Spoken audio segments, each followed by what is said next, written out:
Pemirsa, perayaan Hari Kemerdekaan Republik Indonesia ke-81 turut diperingati dengan sukacita oleh berbagai kalangan masyarakat.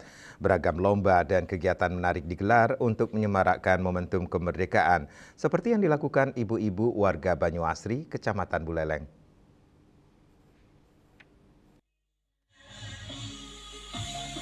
Dengan kompak mengenakan busana bernuansa merah putih, ibu-ibu warga Desa Banyuasri mengikuti berbagai perlombaan dan senam lansia di kawasan Pantai Camplung Banyuasri.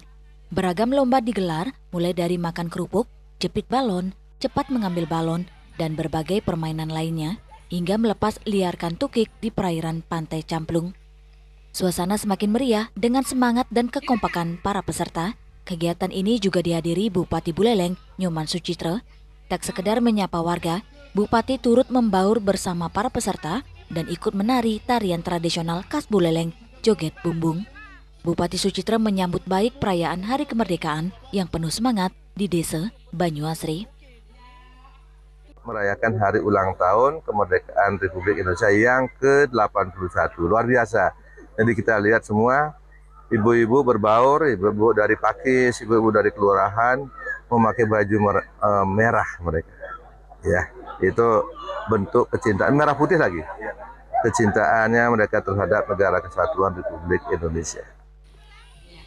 Sementara Ketua Panitia mengatakan kegiatan tersebut digelar secara spontan sebagai bentuk kebersamaan warga dalam menyambut dan memperingati Hari Kemerdekaan ke-81 Republik Indonesia.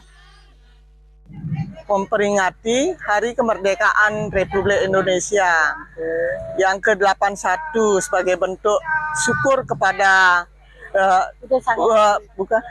bentuk syukur kita semua bahwa Indonesia telah merdeka atau bebas dari penjajah. Dan harapan kita supaya ibu-ibu lebih semangat seperti harapan para pejuang. Selain memeriahkan HUT kemerdekaan, Kadek Suryani mengatakan kegiatan ini juga menjadi ajang mempererat silaturahmi dan kekompakan antar warga. Yasri Yuli, Bali TV.